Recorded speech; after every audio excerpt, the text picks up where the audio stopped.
We'll call public utilities to order. Please call the roll. Yes. Alderman Williamson, Alderwoman Ingrassi.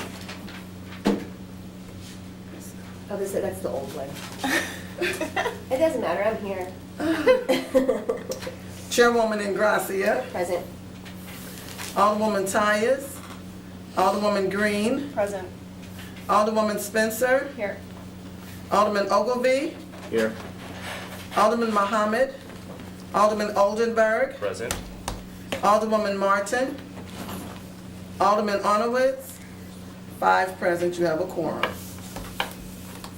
Thanks. I don't have, as the agenda indicated, there's not a bill before us and I don't have an agenda. I just wanted to reach out to the committee because I know that there are a number of things sort of being worked on at the state level and otherwise with respect to gas, electric, and water. And so just kind of wanted to have a conversation with the committee members on if we thought we would like to be a more proactive committee with respect to maybe working groups or asking people from public utilities to come in and have conversations with us about any issues, or if there's no interest then in that, we'll just sort of continue on as a regular committee. It just concerns me sometimes. I think that we're very reactive here at the board and we get something that gets thrown in our lap at the last minute and we're expected to self-educate in a short amount of time on sometimes some pretty complicated issues. So that's why we're here. I'll speak. Sure. You probably know that, most of you probably know that I also, in addition to being an alderman, I serve as the executive director of a consumer organization that focuses on utility issues. There aren't a lot of, while there is a very strong lobbying effort on behalf of utilities in the state of Missouri, as most states, there aren't a lot on the other side. And the organization I work for is the only residential sort of lobbyist on behalf of residential consumers when it comes to utilities. So I think if it might be helpful if we did have some of the utilities come before us and explain their side. The lawyer that we have working for us would certainly be willing to come and kind of describe utility issues from from our constituents' perspective, the perspective of the residential consumer. So And I'm who sure is that? His name is John Kaufman. He not only works for us, but he works for the AARP on behalf of utility issues, so he's pretty knowledgeable on it.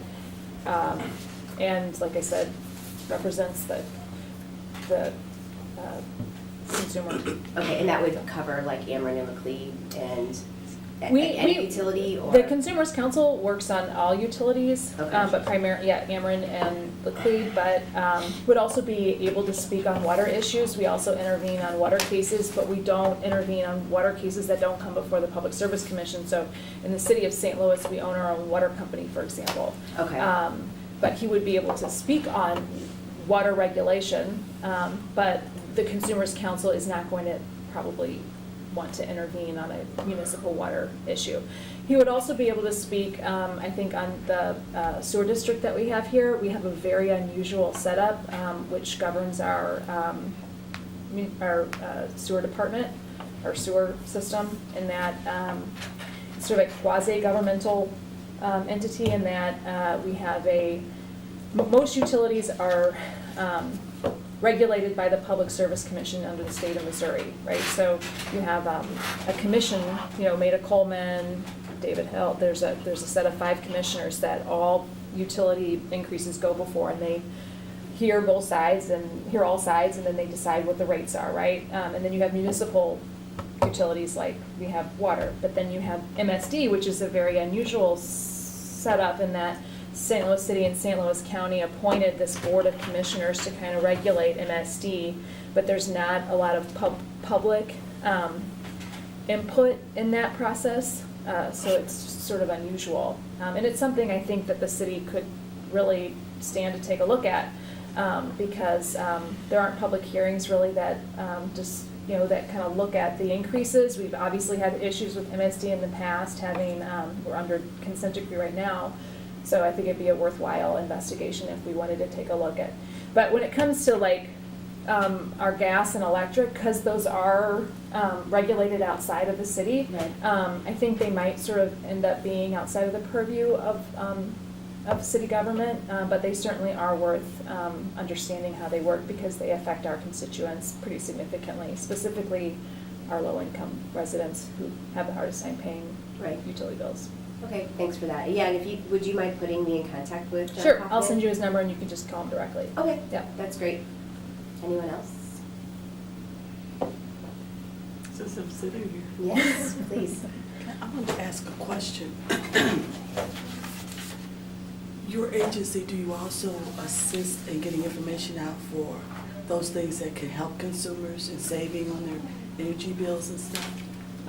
We haven't had the budget in the past to do that, but we do, so what we do is we advocate for Ameren having programs to do that. And we lobby for other entities to have money, to set aside money to do that. Those types of programs usually cost hundreds of thousands of dollars. We're really small, so we don't normally, we don't actually do that advocacy work, but we do advocate for the utilities to have the funds to be able to do that, to set that aside.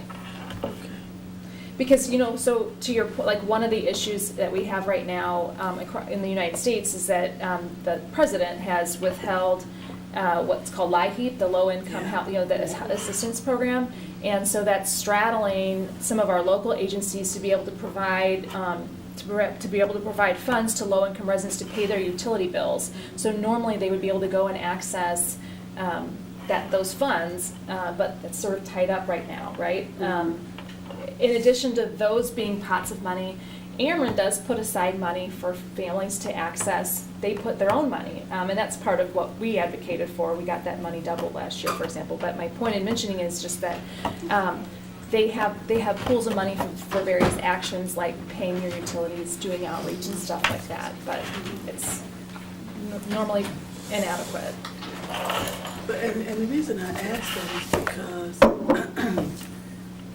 even those companies don't do a good job of letting people know what they have available.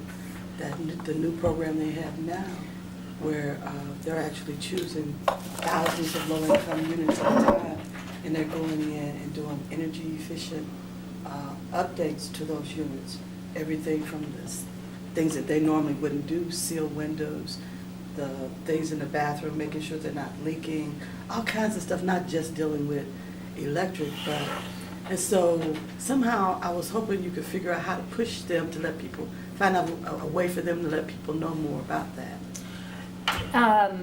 That is a problem. I think part of the reason why that happens is the more people who know about those programs and access those funds, the more expensive those programs become. So there's a unwillingness, I think, or there's an incentive to not let people know that those things exist. Well, yeah, I can hear that part of it, but it's just like what we do here. We choose segments of the community to do certain projects, and then we move to the next segment.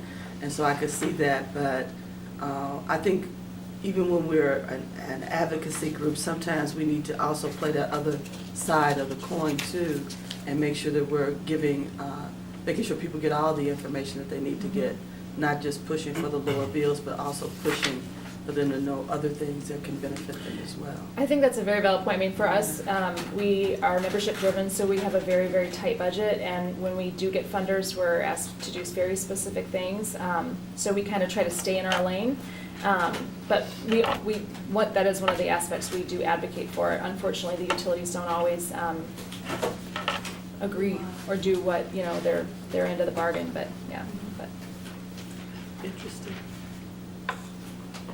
Good morning, Alderman Titus. Good morning. We were just going over some issues of importance to the committee. Right. I think you and I had a discussion about this already, so don't know if you have any. I do. Okay. I want to bring Leclerc Gas over here to talk to us. Mhm. So they have been going around shutting off people that they should not be able to turn it off. And then they do this thing of right when it gets real close to the time when they can't shut off, they do all kind of tricks to get shut-offs. And so I would like to bring them in here to talk about what they are legally allowed to do and what are the repercussions or what can people do when they break the law, because they are breaking the law.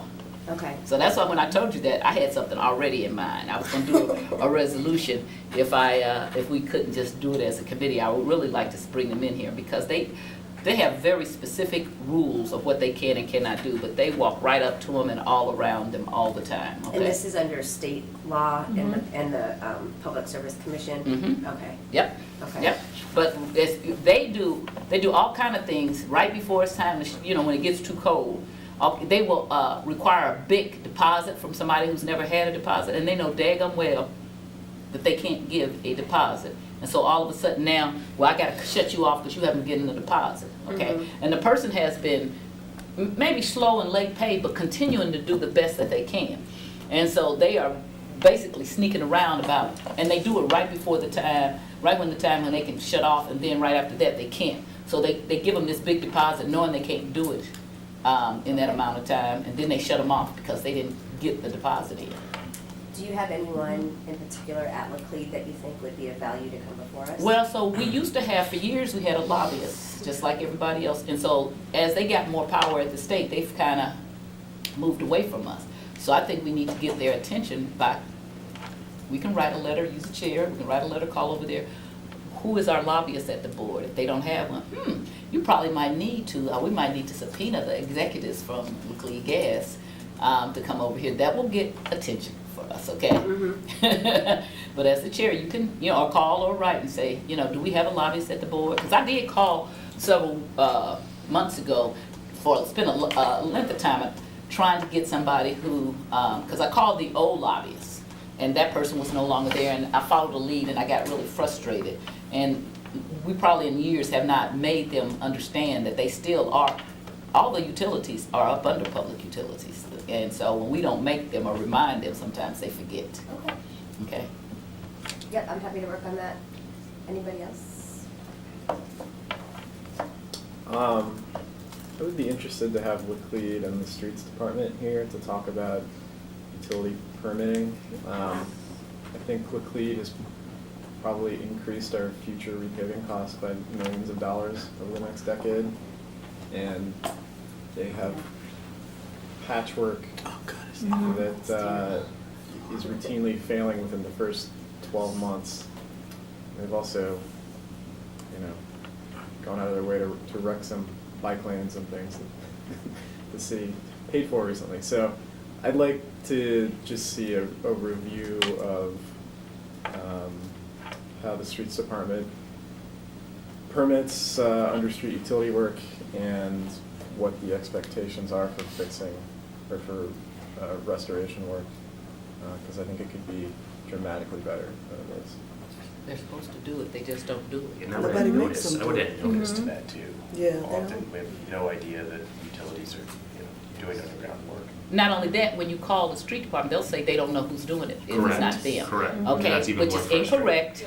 And also, they're supposed to put it back, the street back to, and you can make them come back out, but Right. we're not doing it from the street department. We don't insist. But they're supposed to put it back to the way. Matching concrete. Exactly. But it looks There's a bill, terrible. isn't there? Usually. But look, I could take if it wasn't so, but they just now do a lot of stuff that sinks down. They don't do the underground packing. That's right. They don't smooth, We'll they end up with don't, a right. So car I going would down take there looks like I if did. that's it, because Yeah. there's things that they have to do. It's not the looks I'm talking about, it's the actual construction and reconstruction.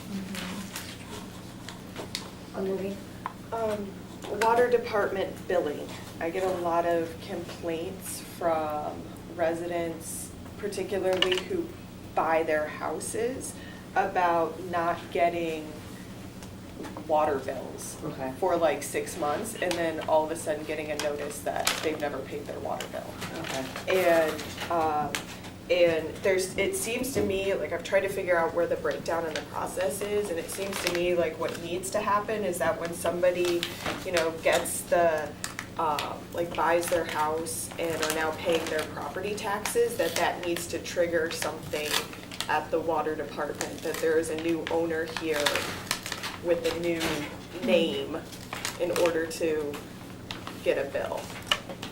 So I've had probably a handful of residents that have kind of got caught up in this, Okay. not being able to figure out how to get a bill.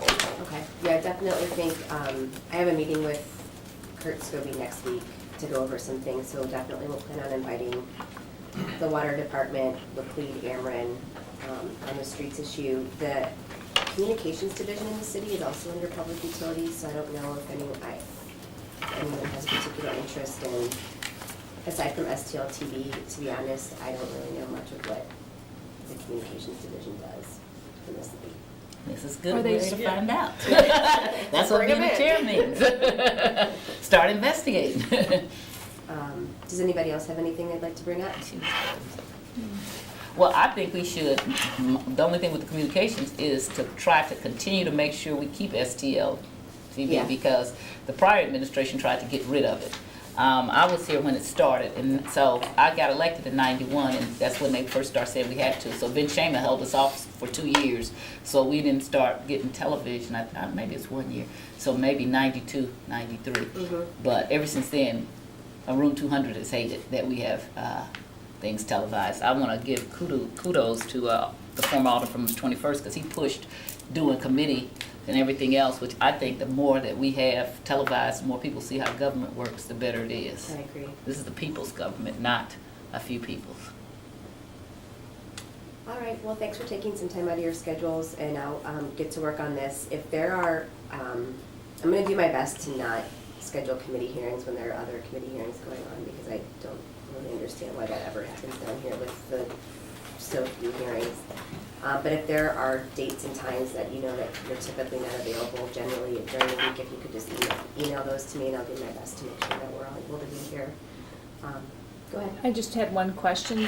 Are you anticipating legislation coming through with regards to the water? Are we anticipating other utility legislation this session? I don't know about water yet. I will let you know. Like I said, I have a meeting with Kurt Scobie next week, and the past 2 years, there's a Missouri Water Partnership that's all of the water service providers in the region. They've done a tour on the Mississippi and sort of like, unfortunately, I think the way it's been scheduled, they've had people come in and start eating and drinking, and then the river cruise starts, and people want to have a drink and watch, be outside on the deck, and then they start talking about the important stuff. So I haven't seen very many aldermen there, so I'm going to ask him to do that presentation for public utilities as well.